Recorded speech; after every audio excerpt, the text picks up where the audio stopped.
it's time for the somewhat traditional now monthly roundup of Arrow titles that I have acquired. I believe 3 out of the 5 I've actually watched. I crammed them and watched them, thankfully. The other ones I haven't seen yet, but just work with me on this, people. And you know when I review it, that the review's going to be on zombiesdon'trun.net. So go there and give me some traffic, because the more traffic I get, the better other things I get, and the more videos I can post, because I have more stuff to talk about. But we'll kick it off with Nekatsu Diamond Guys Volume 2. I've not watched this one yet, but this one features Tokyo Mighty Guy, Danger Pays, and Murder Unincorporated, as I finally learned from my mistakes last time that the titles are right above the top here, so I don't have to spend 20 minutes looking for what movies are on this. This is a limited to 3,000 copies thing, by the way. Has a nice little booklet in there. Has each movie on its own disc, is it? No, I'm wrong. It does not. It has a Blu-ray and I think DVD both. Oh, no, it don't.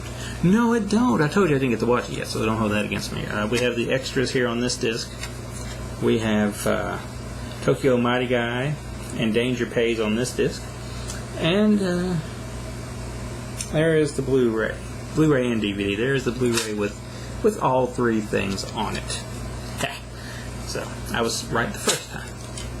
As I pop this sucker out, you'll find out that you do get a alternate cover inside it. I think I like the other one better, but it's there. It's your prerogative, people. If you like that one, go for it. Some people are more purists. They like the more traditional stuff. They like the more official thing. My only complaint with the set, which like I said, I've not watched the movies yet, but I'll get to that eventually.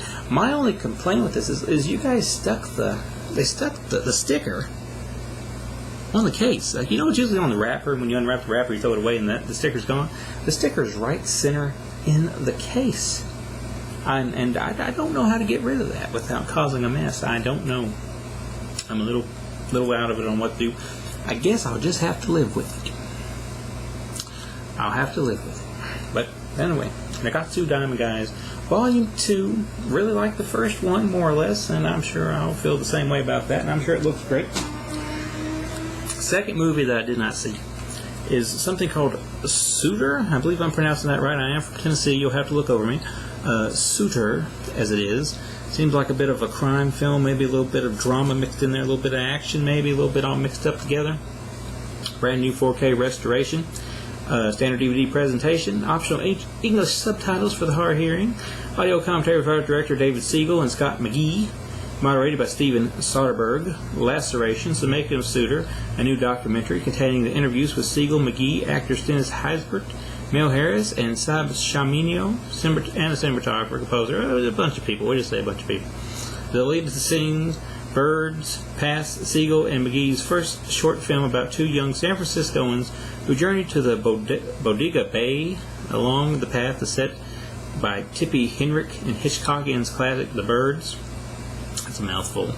U.S. theatrical trailer, European theatrical trailer, reversible sleeve, and yes, as I read these extras, I realized I didn't read the Nekatsu extras, so I have to backtrack. But first, before we do that, here is the inside of this one with the for sure DVD and Blu-ray versions, and with a cover that I'm thinking awful strongly about swapping out. I don't know why, but that one kind of tickles my gooch a little better than the other one does. So I might just swap it out. So there that is. Suitors, I guess we could say, as I backtrack to Nekatsu, which is always a pain in my butt every time I try to review it or talk about it on here. Like I said, limited edition, 3,000 copies, Blu-ray, DVD, subtitles are here, original uncompressed mono audio, newly translated English subtitles, by the way, specially recorded video discussions with Japanese cinema expert Jason Sharp on Diamond Guys, Joe Shizato and Akuku Koshiyashi or something. And I'm a big fan of New Japan Pro Wrestling, and I can't pronounce this stuff. Original trailers for all 3 films, extensive promotional image galleries, reversible sleeve, booklet featuring new writings on all the films by Stuart Garado or something of the other, and a couple other people that I can't pronounce because apparently I am illiterate now. But nonetheless, backtrack, there it is. Now, I can get to the movies that I actually watched. Now, these are the 3 that I actually watched. Starting off here, we got the Harryhausen Special Effects Titan documentary. This is like a documentary from 2001. This guy does classics art and stop motion, and this basically is a talking head presentation for the most part of Steven Spielberg and Pete Jackson and Joe Dante and all those great guys talking about how great this guy is and his work is, which you should know. You've probably seen it. He did Sinbad. He did the original Clash of the Titans and stuff like that. Great stuff, as you can see here. Interesting documentary. I enjoyed it a lot. Mixed in with that, the talking heads, you get to see some old footage, archival footage. You get to see where, he still has a lot of the props, or he did have, he passed away unfortunately, but he has all of his original props. You get to see all the stuff. Really swell guy, really talented guy. And it's a documentary that I really enjoy. If you're really a fan of like the more artsy, stop motion-esque effects side of horror movies or sci-fi movies or however you want to pronounce it or go with it, then this is something you want to see. It's very interesting. Plus, I love documentaries anyway, so I really enjoyed this. Did not find it boring, although I'm sure somebody like me might enjoy it, maybe more so than the average Joe looking for a movie to watch. Interviews with Edgar White, Simon Pegg, Peter Lord, and Rick Baker. This is the extras, of course. 12 interview outtakes with Joe Dante, John Lister, Nick Park, and more. A message to Ray, deleted scenes on the set of Sinbad, Paris Cinemanesque Q&A, London Gate Cinema Q&A, audio commentary with the filmmakers, original trailer, Ray Harryhausen trailer reel with a reversible sleeve, which, if you've ever looked this up on IMDb, then you're probably familiar with the original cover art here. As you can see it there, really neat stuff.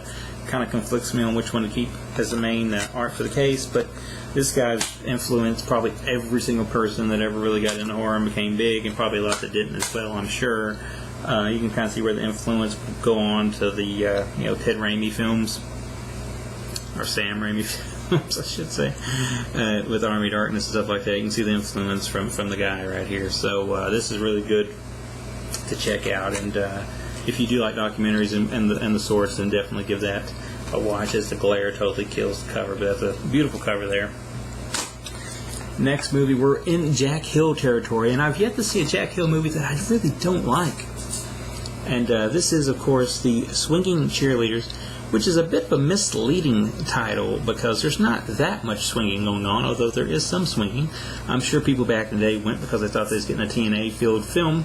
But you really get a complex film, and he crams a lot in 90 minutes, but it doesn't seem crammed, and it doesn't seem forced. Basically, one cheerleader is kind of infiltrating the cheerleader squad just to write a paper about the whole thing, and she ends up kind of falling for our lead quarterback here, who is the fiancé to the lead cheerleader, which causes conflict there. Plus, the undercover girl has a boyfriend that kind of gets jealous, and that gets complex. One cheerleader is trying to lose her virginity to her boyfriend.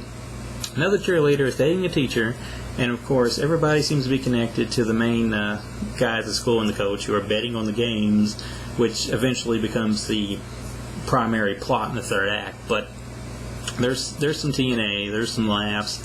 It's just a solid film, and this is one of Quentin Tarantino's favorites apparently. He plays it as little film showings or what have you, but I can see why I really liked it a lot. Like I said, you got something like Batman vs. Superman, which I didn't hate, but they crammed too much, and it had 3 hours to cram it, and it still seemed crammed.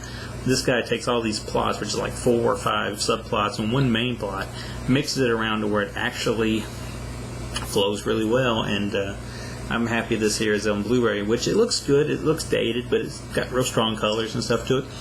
Oddly enough, if you watch one of the extras, you find out that this thing almost got tossed out. So we almost didn't have really no master for the transfer, but I do love that cover. There's the back of it. This is the Blu-ray. That's the original cover art right there, so I really don't have to remove the disc, but this is Blu-ray and DVD. Neat stuff. Kind of genre bending in a lot of ways, but I liked it. And which, as I said before, the streak stays alive, where I've liked every Jack Hill film that I've seen, every Jack Hill film that I've seen recently, which he seems to be getting a lot of releases on his stuff, and I hope it keeps coming if there is more, which I'm sure there is, because so far I dig every bit of it. So that's the Swinging Cheerleaders from, I want to say 1970 something or another, 1974. So if you've not checked that out, don't let the title kind of discourage you. It's actually, or don't let it mislead you if you really want Swinging Cheerleader. But it is worth a watch, and something that I would recommend. which, as I dropped it, I remembered I didn't read the extras. 2K restoration, optional English subtitles, audio commentary by writer-director Jack Hill, recorded exclusively for this release. Audio commentary by writer-director, yes, of course, the same thing I read twice. Brand new interview with Jack Hill, archive interview with cinematographer Alfred Taylor, archive interview with Hill and Johnny Legend, Q&A with Hill and actors Colleen Camp, Roseanne Caton, recorded at the New Beverly Cinema in 2012, TV spots, and reversible sleeve art, so that's that. And that finally brings us to the last thing, which is kind of a unique thing. Probably the most trauma-like, non-trauma film I've ever seen, and that is from 1988, George Clooney co-starring Return of the Killer Tomatoes. Very, very self-aware, maybe perhaps a little bit too self-aware overall, I would say. One of those movies that's just totally goofy, and you have to be in a certain mood to really, really enjoy it. Not sure I was in that mood when I watched this, but maybe I'll revisit it down the line. It picks up basically some years after the original, which I'm sad to say I've never seen the original.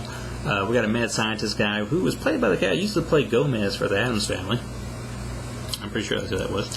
And this time, instead of giant tomatoes, we have tomatoes that, from the Sound of Music, are turned into Rambo-esque soldiers, which he's going to use to take over the world, or at least take over the town, which no longer has tomatoes since the last film. Our main guy, who is, I forget his name, but the main dude who is best friends in the movie with George Clooney's character, kind of falls in love with a really hot girl that is a tomato in her spare time, I guess you could say. But she's in human form and she's really hot, and it kind of becomes a thing of him trying to save her more or less from the mad scientist guy who wants her back than anything else. There is quite a few interesting action things in it, I guess you could say. Not really action, but there's more goofy stuff like that. It's very trauma-esque, but it's not rated R, so there's certain limits to the raunchiness, if you could call anything here that. Very wink-winky. One of the funny parts of the film that I actually found legit funny was around the middle portion of the film, where the film is stopped and the actors break character to talk to the director because they don't have enough money to finish the film. So this leads to the joke of them using product placement, which they seem to hilariously fit in the rest of the way. So it does have its moments, although there is quite a few scenes that go by with some lame jokes that don't really hit the mark before we actually get to some funny ones. Again, like I said, some people seem to love this. I don't think I loved it like everybody else loved it. Kind of liked it, little, not much, but maybe I need to revisit, or maybe I need to go watch the original one and then revisit it. But it's very self-aware, like I said, maybe too self-aware, but it can be fun. Maybe if you get a party and watch it with a lot of people, it can be fun. But this is 2K restored. We'll say it looks probably as good as it's going to look. It's still cheap looking, but I'm sure it's better looking than the Image DVD, which I had never had. Look, this is very grainy, which I kind of expected. Let's see, this doesn't have the DVD with it, but I think the UK version does. For some reason or another, we don't get that here, but why do we need it when we have the Image one, I guess? Original uncompressed PCM Mondo audio, optional subtitles, brand new audio commentary with writer-director Jody Bello, Hanging with Chad, a brand new interview with star Anthony Starks, who is the guy that's not George Clooney in the movie. Image gallery featuring rare behind-the-scenes stills, original theatrical trailer, TV spot, reversible sleeve featuring this newly commissioned artwork. And this is one that totally makes me wonder if I want to swap it or not, because I like that a lot. But it's got basically this as the real art underneath this disc. So maybe it'll get switched one day. I don't know. My OCD makes it extremely hard for me sometimes to decide which side I want. Maybe I should get 2 copies so that way I can have the best of both worlds. But nonetheless, this was the last minute TikTok Arrow video update for the month of June, and we'll see what we have next month for July when it comes to Arrow things. Maybe the Arrow version of Satan's Blade, which I'm very interested in checking out. So stay tuned for that next month, but of course stay tuned later in the week for more reviews here.